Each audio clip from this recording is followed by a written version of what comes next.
Assela, please. Thank you very much. Okay, welcome to IHE.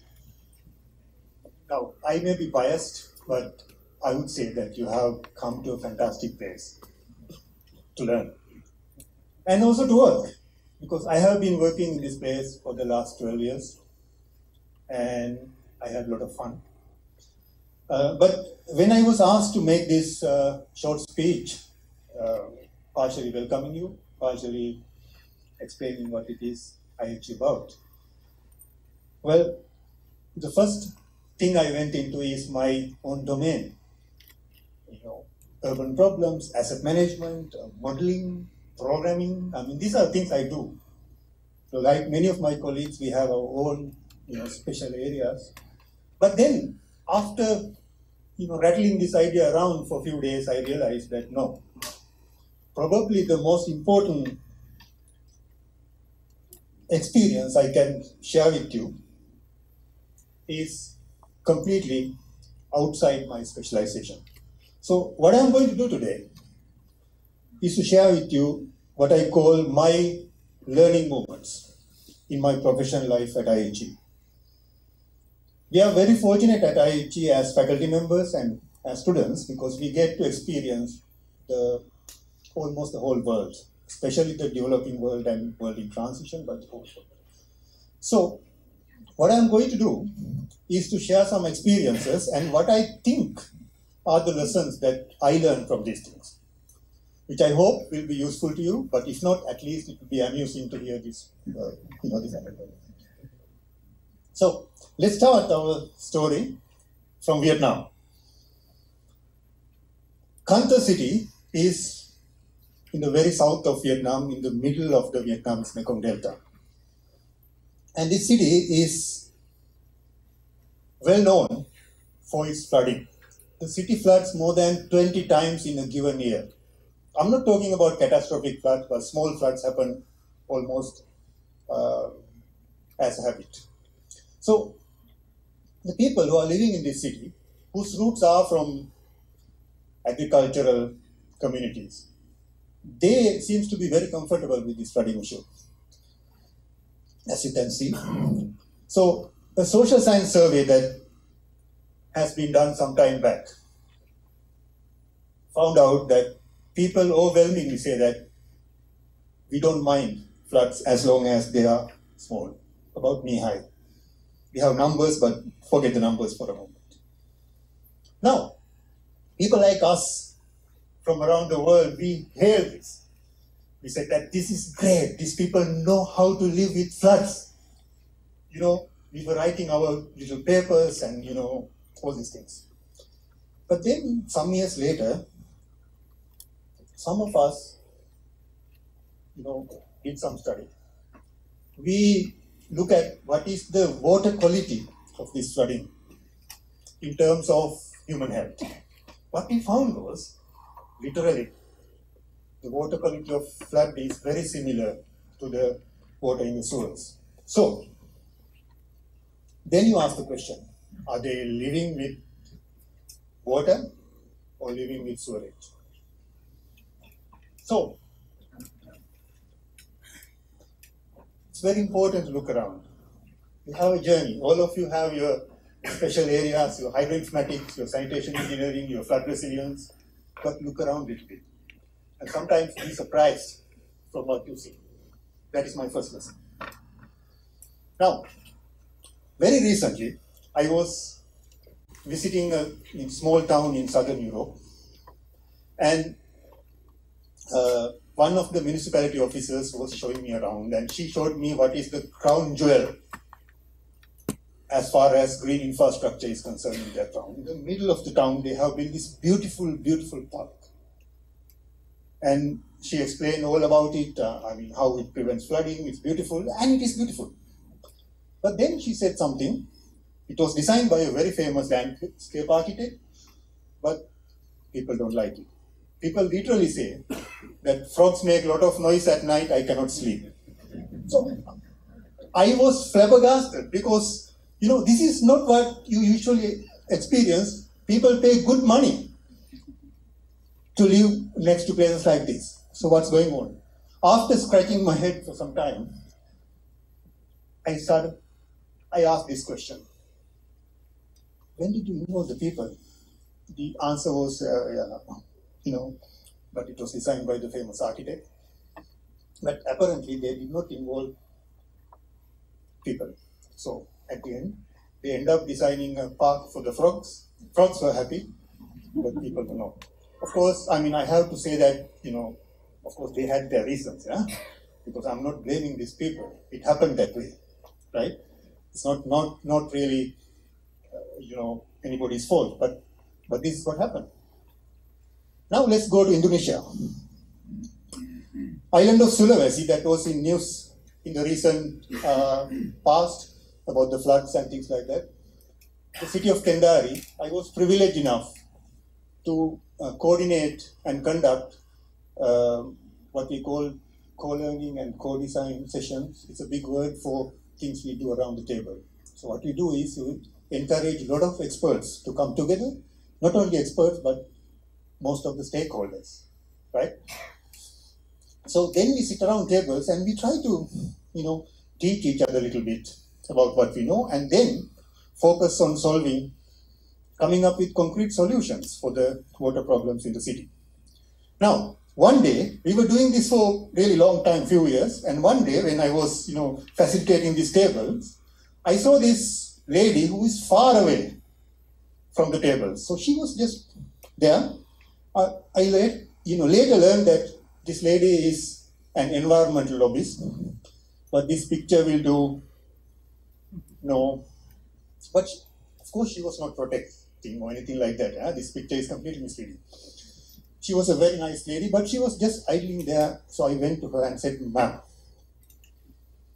what's wrong? Why are you not sitting in the tables?" Then she told me something really profound to me. That is, we have order the way we do work. First, the government comes with the plan.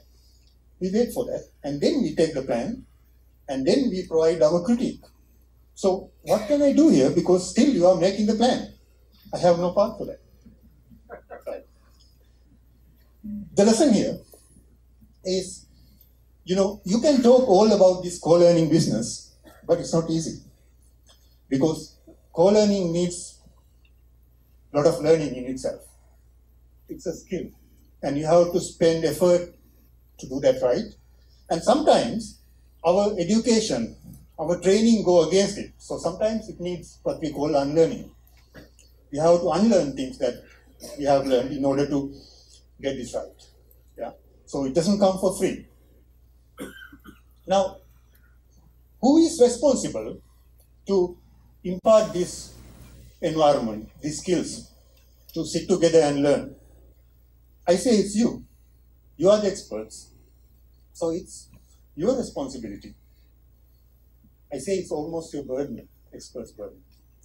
But you are facing a very big conundrum here, because on one hand, this day and age, everybody has a right for their opinion. But at the same time, every opinion is not right. For example, if you are an environmental scientist, I am a nuclear physicist, I'm designing a nuclear reactor, and I ask you for your opinion. If I press you, poor you will give some opinion, but that opinion might be nonsensical. How can you put this together? How can you put it together? Probably my own answer for this is that if you are the hydraulics expert, if you are the social scientist, it is your responsibility to make people around you, the stakeholders, learn a little bit of what your trade is, so that they can in turn contribute sensibly into the ideas you put forward. Right?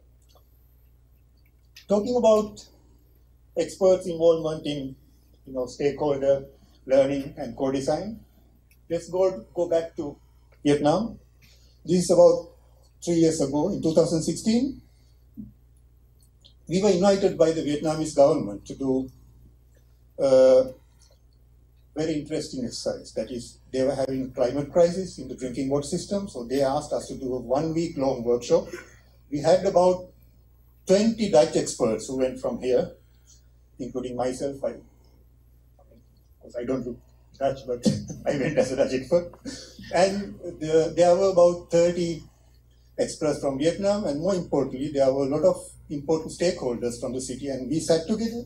We spent a lot of time around tables, and we came up with nice ideas. But I noticed some very interesting dynamic in the first few days of this workshop. That is, we, the Dutch experts, we went there with a burden. Eddy talked about the success of Netherlands in water management, which is very justified, very true. But as a result, sometimes we end up bringing this success, these stories with us. So in the beginning, we were literally naming the solutions. We were saying that we should do this or we should do that, right? But we had some very enlightened facilitators who were also Dutch.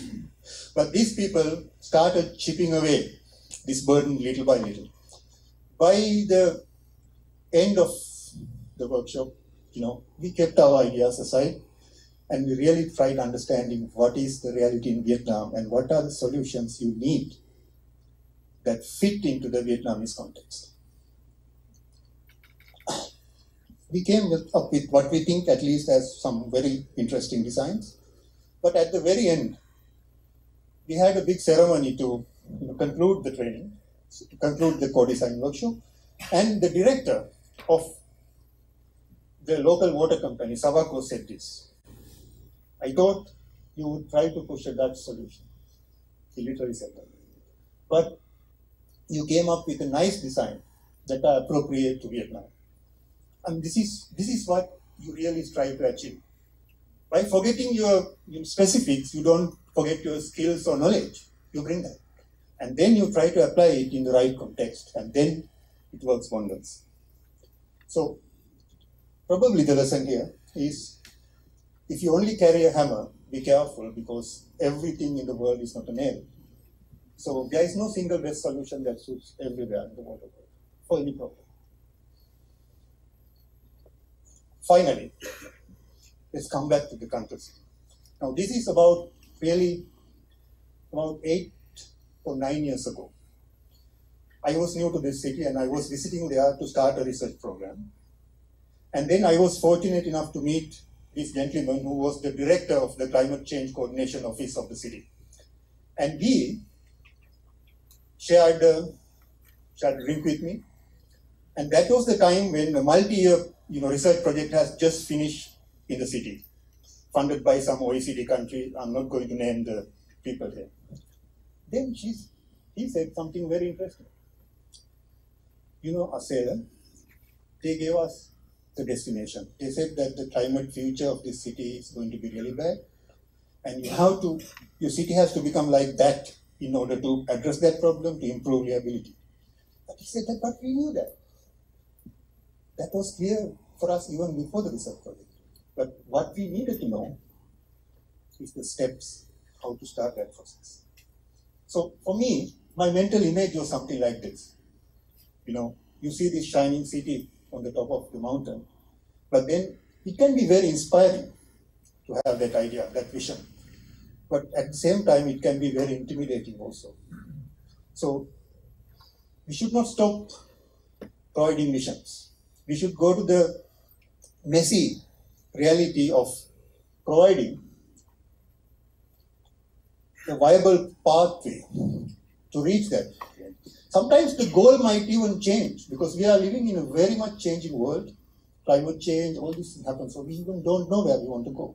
But as long as you move in the right direction and you provide the steps, that is the way you can achieve sustainable development in cities. So visions are inspiring, but the process is the real challenge. So we were talking about some of my own experiences. Again, this may sound very trivial, but when I look back, it is not for me.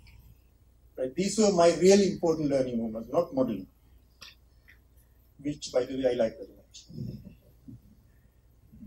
So we said, try to have the plurality of vision. It's very important for you to be a specialist in one area, but look around a little bit and oftentimes be surprised. And learning should go beyond your own discipline. It goes to other experts, but more importantly, learning should go beyond the circle of experts. It should filter through to the other stakeholders. So there's the plurality of learning. Then there's the plurality of reality.